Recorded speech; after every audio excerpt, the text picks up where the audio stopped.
Selam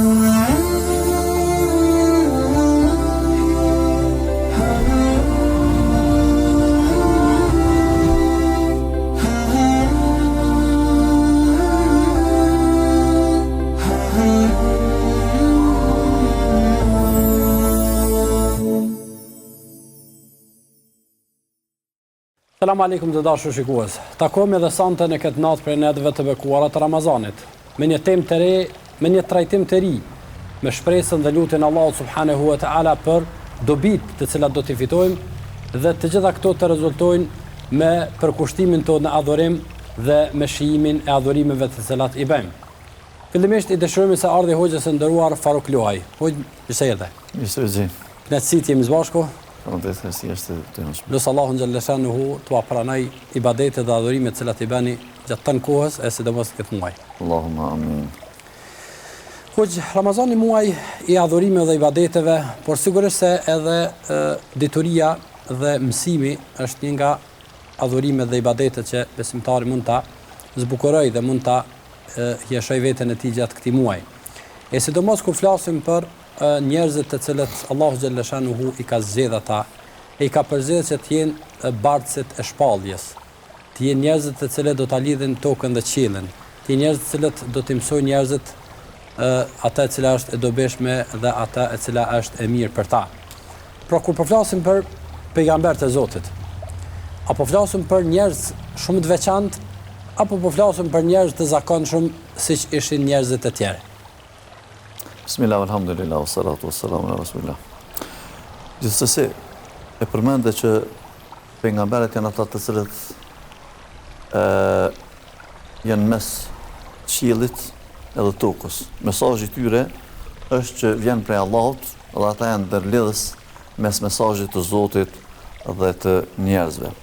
Gjithsesi, këta njerëz të cilët me të vërtetë janë të përzgjedhur, për atë dhe ne u thumi të përzgjedhur, i ka përzgjedhur Allahu xhaleshanuhu, sepse Allah subhanahu wa taala është ai i cili ka krijuar krijesa të ndryshme. E pastaj prej shumë krijesave ose prej çdo lloji të krijesave, më mirë me thonë, Allahu xhaleshanuhu ka zgjedhur. Andaj, nëse shohim prej melekeve, Allahu ka zgjedhur melaqet më të mëdha, Ibrailin, Gjebrailin, Mikailin, Israfilin. Qofse shikojmë tek njerëzit, Allahu xhaleshanuhu i ka dërgu, i ka zgjedh pejgamberët. Po pastaj edhe prej vetë pejgamberëve, Allahu xhaleshanuhu i ka dallu, i ka zgjedh ulul azmin. E kështu me radhë edhe prej tokës, Allahu xhaleshanuhu e ka zgjedh që vendet e xhamive të jenë vendet më të bekuara, më të dalluara. Prej ditëve të javës e ka zgjedh ditën e Xuma, prej muajve e ka zgjedh muajin e Ramazan. Andaj prej çdo lloji të krijesave, Allahu xhaleshanuhu ka zgjedh disa krijesa të cilat i ka dallu me një vlerë të veçantë. Kështu që prej njerëzve i pas ka zgjedh pejgamberët. Po përzgjedhja e pejgamberëve, të gjitha përzgjedhjet e tjera të cilat i përmendën padyshim se janë të veçanta. Kur po flasim për pejgamberët, bardhësit e shpalljes, bardhësit e një amaneti shumë të madh, kjo përzgjedhje nga Allah subhanahu wa taala për ta, a ishte me ndonjë konkurs, a ishte me ndonjë garë, a ishte me ndonjë përpjekje të tyre për të arritur këtë grad, apo Allahu xhaleshanuhu i përzgjedhi ata sepse ata ishin më të veçantë. Pra, kishin diçka pejgamberët, kishin diçka të veçantë. Pra, cila ishte ajo ato ose një grumbull i cilësive ose cilësia e cila megjithatë pejgamberët i bëri të dalluar nga të tjerët që pastaj të jenë të përzgjedhur. Allah thotë në Kur'an, Allah yakhluqu ma yasha'u wa yakhtar. Pra Allah krijon çka të don dhe zgjedh çka të don. Fillimisht u përmend aty se a ka mundësi një njeri të bëhet pejgamber me përpjekjen e tij. Jo. Pejgamberët janë të zgjedhur drejt për drejt prej Allahut subhanahu wa taala. Pra Allahu i ka përgatit pejgamberët që nga lindja e tyre. Dhe kështu ata deri sa ka ardhur koha kur Allahu i ka zgjedhur për pejgamber, kur i ka shpall për pejgamber, ata kanë tregu dhe kanë pas dhe kanë bart cilësi të veçanta, sjellje të veçanta, morale të veçanta, norma të veçanta, të cilat në një farë mënyre ka qenë edhe një farë sinjale se këta njerëz do të bëhen dikushi një ditë. Sikurse që është rasti i Muhamedit alayhis salam në udhëtimin e tij për në Sham. Për në Sham, moshën 12 vjeçare, domethënë kur e shef ai prifti atje gjatë rrugës për në Sham, duke bërë hije, pa, ishe ato shenjat e mira tek pejgamberi alayhis salam, e kur pejgamberi sa ishte fëmijë, në moshën 12 vjeçare, ai i tha Ebu Talibit, axhës pejgamberit alayhis salam, se ky fëmijë ka më konë dikushi në ditët e ardhshme. Andaj, kjo ka qenë njëna për tyre. Tjetra, sikur që pejgamberi alayhis salam ende pa u bë pejgamber, e ka fitu emrin, ofiqit El Emin, besniku. Sepse ka tregu besnikri gjatë jetës së tij, me krejt shtresat, me krejt njerëzit që ka punu me ta. Ka qenë, këtu mund të përmendim edhe ofertën që ja ka bë Hatixha radiallahu anha për martesë. Nuk e ka bë rastësisht. Por ka pa tek ai? Ka pa tek ai ato cilësi të mira dhe çka i kanë tregu Hatixhës, ata shërptorët e saj për cilësit, për burrnin, për besnikrin, për urtësinë, për sjelljen e mirë, një emanet njerëzor të cilën e ka bërë pejgamberi sa ende pa u bë pejgamber. E përmendni një gjë shumë e rëndësishme. Domethënë përzgjedhja që Allah subhanahu wa taala u ka bë pejgamberëve, pra ishte fillimisht shikimin e zemrat e tyre. Pra Allah xhelleshanu u i pa zemrat e tyre dhe domethënë pa të këtu ato që mund të themi plotësimin e kritereve dhe kushteve, të cilat pastaj do të jenë të gatshëm për bartjen e këtij misioni, e pastaj gjatë rrugtimit të tyre i ruajtja ata. Pra e bie kjo që pejgamberi Allahu subhanahu wa taala madje edhe para shpalljes, nëse se kishte pejgamber që kishin periudha kohore të jetës së tyre, të cilat nuk ishin të ngarkuar me mision. Ishin të ruajtur edhe Allahu xhalleshanu me kujdesin e tij nuk i la ata që të bien në gabime. Kjo domethënë është kujdesi Allahu subhanahu wa taala për ta. Gjithsesi, këtu ma kujtove kur i përmene zemrat dhe përgatitjen e zemrave dhe pastërtinë e zemrës së çdo pejgamberi, mu lidh kjo me atë që Allahu subhanahu wa taala ja ka pastruar zemrën e pejgamberit alayhis që fëmini. Domthonë që kur pejgamberi alayhis si fëmijë i vogël, si fushnjë, u dërgu tek Benisat në kabilën atje për me jetu një jetë të shëndoshe, të pastër dhe pa u përzi me njerëzit tjerë të cilët vinin në Mekë. Atje Allahu xhalleshanu i dërgoi me lajket dhe ja pastruan zemrën pejgamberit alayhis prej çdo gjëje negative që mund të kishte në zemrën e atij fëmiu të vogël. Pra, ai ishte një operacion që me lajket ja bën zemrës të pejgamberit alayhis salam që ai ta mbart një mision të madh, që ai po përgatitet për me bëjt një mision të madh për tërë njerëzimin. Kështu pra ja pastroi zemrën. Pastaj edhe rasti tjetër kur pejgamberi alayhis salam erdhi meleku Xhibril me marr për me dërgu në Mirax, ja pastroi zemrën edhe një herë. Sepse sa duh që ishte në këtë kohë ishte pejgamberi edhe pejgamber. Mirë po Allahu xhalleshanu dashti që ajo zemra e pejgamberit alayhis salam të jetë fort e pastër, edhe fort e përgatitur që të bëj udhëtimin e Isras edhe Miraxhit tek Allahu subhanahu wa taala. Pra zemra e pastër është domosdoshmëri për të reflektuar pastaj në veprime të duhura, nga se veprimet tona zakonisht vijnë si rezultat i asaj që njeriu e ka në zemrën e tij. Pra pastrimi i zemrës dhe përzgjedhja e pejgamberit dhe pejgamberëve të Allahut subhanahu wa taala me zemra të pastra, tërthorazi i bie që ishin të përzgjedhur njerëz me moral të lartë. Por a është morali që bartën pejgamberët e Zotit, ndoshta ajo pika dalluese e tyre në mesin e popujve. Përndryshe, pejgamberët kanë qenë njerëz si na, kanë lindë si na, janë ushqyer si na, janë ballafaquar me të gjitha ato të cilat na sot ballafaquam, kanë jetuar si na. Pra, a është morali ai që i ka dallu prej neve, madje edhe prej moshatarëve edhe kohanekëve të tyre? Gjithsesi, fillimisht e zemra, domthonë pejgamberi alayhis salam tregon se nëse rregullohet zemra, rregullohen gjymtyrët. E morali çka është? Morali që ato sjellje, që ato norme, që ato vepra, që ato fjalë, të cilat dalin edhe burojnë prej gjymtyrëve të njeriut. Gjithsesi, fillimisht morali ka qenë ajo pika vlerësuese me të cilën janë bindë njerëzit se më të vërtet këta njerëz kanë qenë pejgamber. Se për shembull, kur do dërgu pejgamberi alayhis salam, po dhe të gjithë pejgamberët tjerë tek popujt e ndryshëm, ata nuk e kanë ditë çka është besimi në Zotin një, çka është besimi në ditën e Kiametit. Po ata i kanë vlerësuar çata pejgamber, do të thonë me atë moralin, me atë sjelljen, me atë besnikëri. Për atë kur Ebu Bekri radiallahu anhu, kur pejgamberi alayhis salam i tregoi Ebu Bekrit se o Ebu Bekr, mu më ka zedhë Allahu xhaleshanhu, mu më Zoti më ka bo pejgamber. Ebu Bekri besoi më njëherë, sepse ishte shoku më i ngushtë, i cili e kishte provu pejgamberin alayhis salam. Ishte bind se pejgamberi alayhis salam është ai i cili nuk e kishte rrejt kurr, nuk e kishte tradhtu kurr, nuk e kishte mashtru kurr, nuk e kishte lajthit kurr, nuk e kishte bën kurr keq.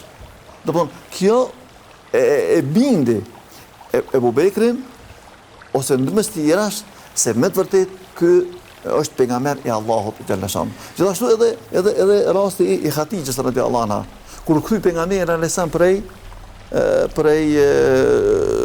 gari Hira, prej fillimit të shpallës, pranimit të shpallës. Dhe kur pejgamberi alayhis salam ishte i trënditur prej një diçkafe që nuk e kishte prit. Se kjo është për veçorive të pejgamberëve, që asnjë pejgamber nuk ka pretenduar më herët se ka u bë pejgamber. Nuk e ka përgatitur terrenin. Po, se nuk ishin pejgamberët njerëz lakmitar, që lakmonin në famë, apo në pasuri, apo në udhëheqje, apo në pushtet, apo diçka. Andaj pejgamberi alayhis salam kur si kishte shku mendja se një ditë do të bëhet pejgamber. Andaj u trondit fort. E kur shkoi te Hatixhe radhiyallahu anha, ai tha ja Muhammed, tha mos u frikëso, se ty Allah kur nuk do të humb, sepse ti e ndihmon fukaran, e pranon musafirin, nevojtarin, hallexhin, dërxhin. Do të thonë pejgamberi alayhis salam, edhe të gjithë pejgamberët të tjerë, mund të bëj shembull më shumë për pejgamberin alayhis salam, po edhe të gjithë pejgamberët i kishin këtë cilësi që tregonin dhe Allah i kishte përgatitur që njerëzit gjithsesi me mendjen e shëndosh edhe me natyrshmërinë e pastërt do t'i pranonin se më të vërtet këta janë pejgamber. Sepse kështu duhet me qenë njëri i mirë. Madje Allah xhaleshanuhu në mesin e krejt cilësive të pejgamberit alsam e lavdron përmes moralit, ku i thotë wa innaka la'ala khuluqin azim. Ahsan, Allah subhanehu. Do të thonë për asnjë cilësi tjetër nuk e ka livdu Allahu xhaleshanuhu Muhammedin alayhis salam përveçse për moralin e lartë. Domthonë as i ka thonë ti je më i dijshme, as ti je më i hjeshme, as ti je më pasunike, ose ti je burri më i mirë, ose prindi më i mirë, ose koshia më i mirë, asnjë diçka. Asnjë gjë tjetër, për asnjë gjë tjetër nuk e ka livdu Allahu Muhammedin alayhis salam përveçse për çat moralin e lartë.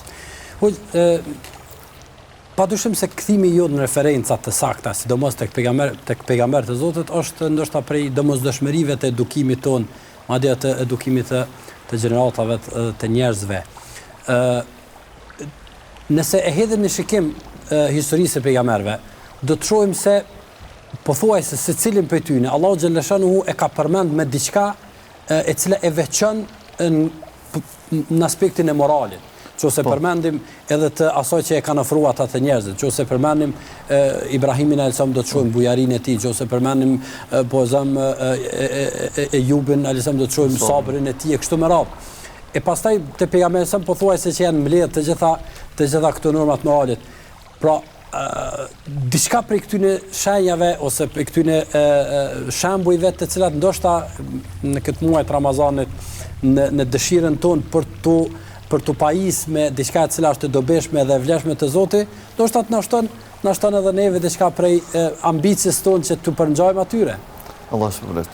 Me të vërtetë është pahnice kur Allahu xhaleshanu në Kur'an na i përmend këta pejgamber, sikur që përmend Ibrahimin alayhis salam me bujarinë e tij. Do të thonë, i kanë ardhur musafir të panjohshëm, që si kanë njofta se ka ditë kush janë. Dhe shpejt, sa i ka rahatu në konak, shpejt ka shku edhe ja ka pru viqin e pjekur. Apo Ejubi alayhis salam. Madje vetë ka shku, është një çështje se nuk i ka angazhu mi botë lash një familje. Një katon mi botë lash.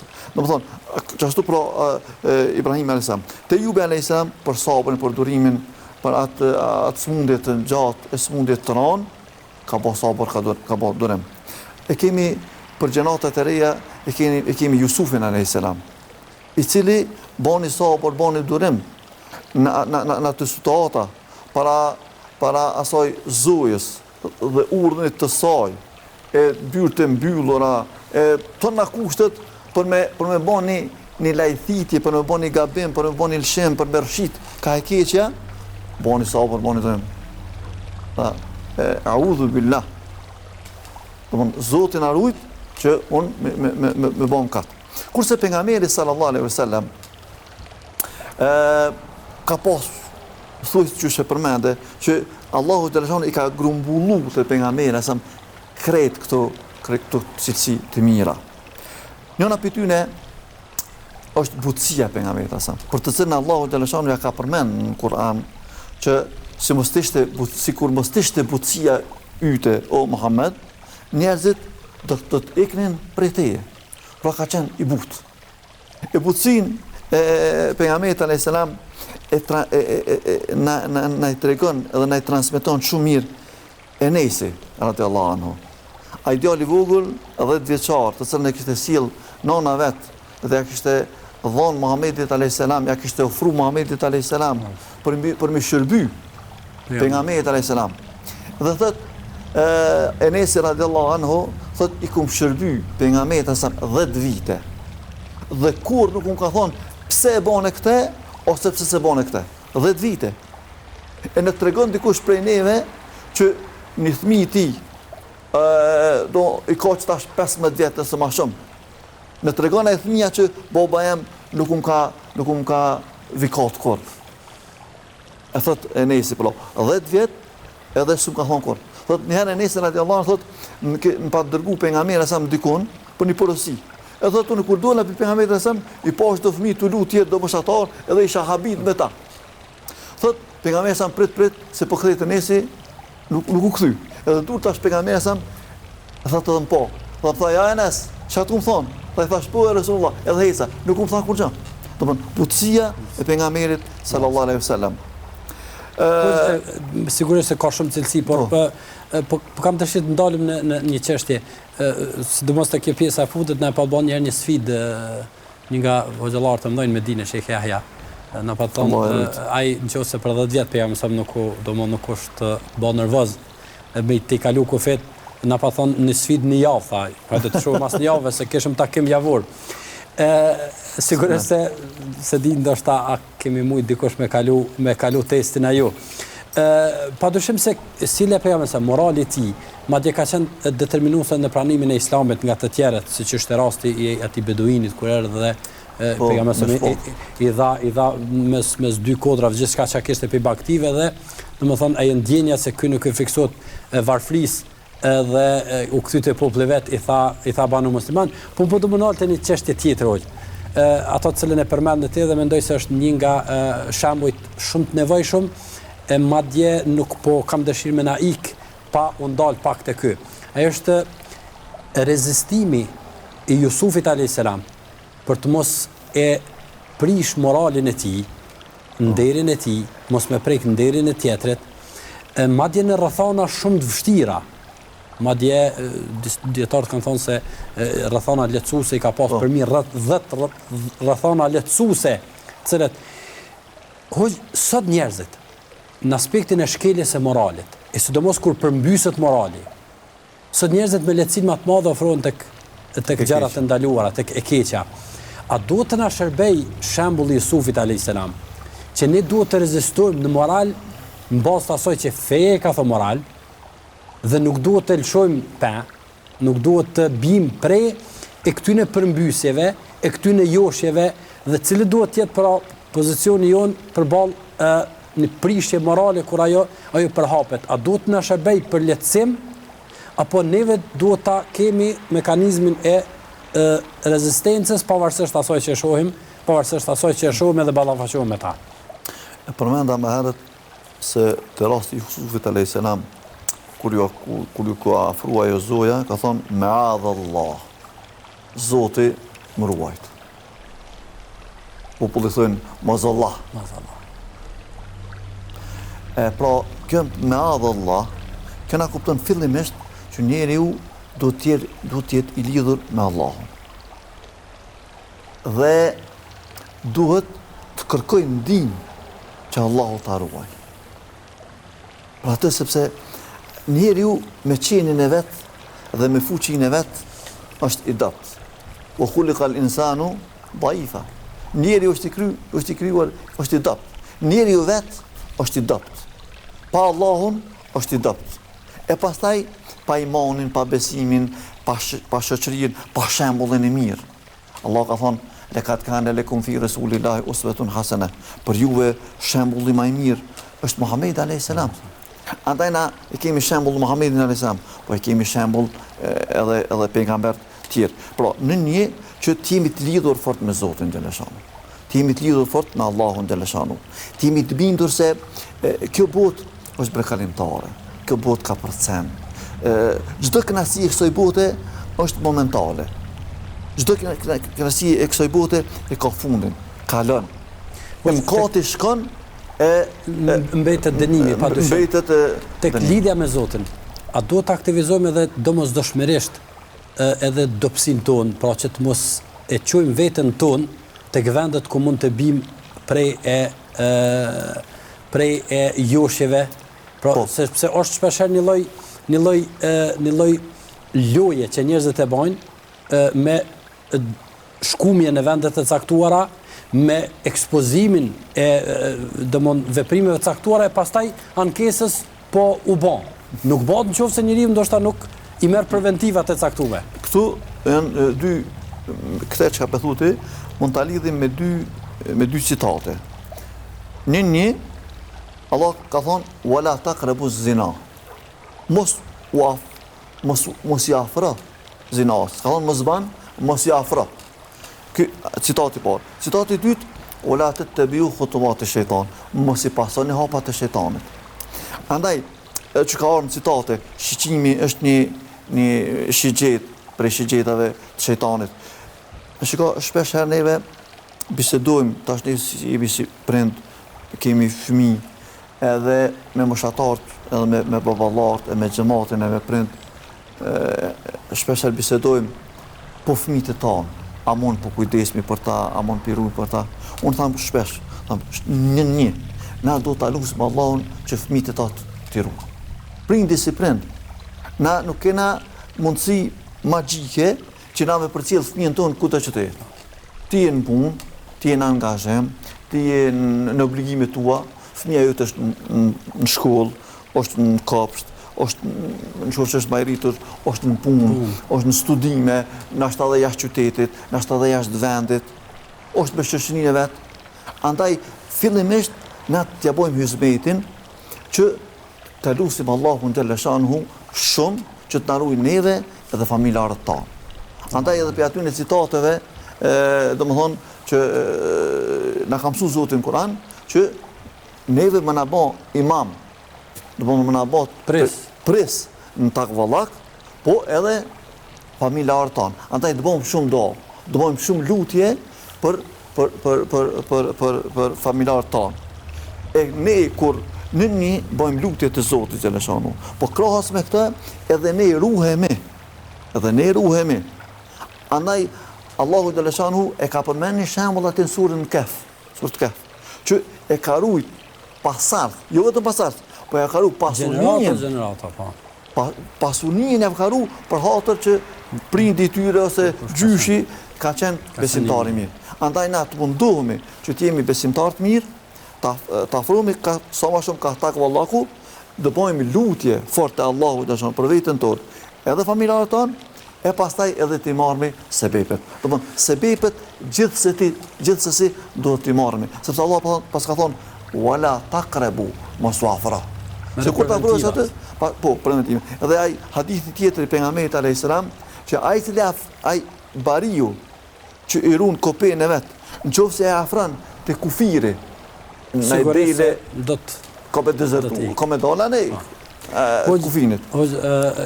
Po thuaj se jemi nga fundi i emisionit, por ajo që po dua ta nxjerrë ndoshta edhe si përfundim edhe si moralin cilën e sollën pejgamberët e Zotit. Përveç pajisjes së tyre, ata kishin edhe synim për cilën e tyj tek popujt, tek njerëzit. Madje pejgamberi sa e përmend edhe si një nga objektivat e mëdha, ku thotë Bu'ithuli utemi me karim el akhlaq, jam dërguar që të plotësoj, të tregoj, të mësoj këto normat moralit. Shpesh herë po flas në rrafshin praktik. Besimtarët megjithatë e bën një lloj ndarje dhe mendoj se ose pyetja do të ishte e drejtuar kësaj. Çështja e besimit dhe praktikës së tyre e ndajnë në një aspekt dhe çështjen e sjelljes së tyre e ndajnë me një aspekt tjetër. Pra, jo gjithherë besimi jon reflekton përputhshmërinë me moralin ton. Pastaj si rezultat i kësaj edhe ata të cilët nuk janë afër fesë bëjnë gjykim ndaj fesë për shkak të veprimeve tona. Andaj cili duhet jetë çësia jon përballë normal të moralit, të cilat janë në disproporcie me besimin ton. Dhe sa ka efekt besimi jon në raport me nëse morali dhe sjellja jon nuk është në përputhje me ta. Allah shpërblet. Shiko, nëse ja hedhim në shiqim neve adhurimeve, që çaj besimtar i ban adhurimet ndaj Allahut, mirë po ato nuk po ndikojnë në sjelljen edhe moralin e tij. Interesant, për shembull, nëse morni me të namazit. Allah çka ka thonë për namazin? Inna salate tenha anil fahsha'i wal munkar. Namazi hakikat, namazi tamam, namazi i sakt, namazin të cilin namazliu e fal me shpirt, e me zemër, e me qenin e tij, ai gjithsesi komentar për veprat të këqija. Andaj, pra, e çka bëu me këtë namazliu i cili pi fal vaktet, edhe nuk është në rregull me vepra, do të thonë ai nuk të kryej namazin tamam. Ai të kryej namazin mekanikisht. Andaj namazin ton ta kryjmë na me shpirt, e me zemër, e me qenin të edhe ta përjetojmë, sepse Allah bëhet namazi të ndalon prej punësia. Në. Të agjerimi. Pra, nëse na jemi agjerueshëm edhe pa agjerojmë këtë muaj të shenjtë, bekuar muaj Ramazan, edhe ditë caktuar, pa Allah po vërtet po pejgamberi sallallahu alaihi wasallam nuk e ka ai cili nuk e lën për gojimin, e nuk e lën shamin, e nuk e lën ngritjen e zanin, nuk e ka edukuar shpirtin me agjerim. Pra Allahu nuk është nxarr që na menajt me të uritur e tetur. Pra namazi po na mësoi ka gjithsesi për moral. Ramazani, agjerimi po na mëson gjithsesi për moral. Zekati na mëson gjithsesi për moral. Khudh min amwalihim sadaqatan tutahhiruhum. I pastra. Ka, çush e pastron? Sepse ai kur e zekatin, fillimisht mëson shpirtin e vet me bujari, me dhon. E vlerëson ai urdhrin e Zotit xhaleshanu. Po mësohet ai që mi ndihmu dikujt, me qenë krah i dikujt, me qenë afër dikujt. Po edhe zekati këtë pas. Edhe haxhi e ka. Do të thonë gjithsesi edukatën. Femen haqe, felem jarfuth, welem jafsuq. Do më thonë, a i cili ban haq, po si kanon fjallë të këqia e vepra të këqia e... Do më thonë, gjithsesi, të gjitha adhurimet... Kanë ndërlidhje të madhe. E pas kanë ndërlidhen, të kanë të mishrume, dhe do të me dollë me rezultat.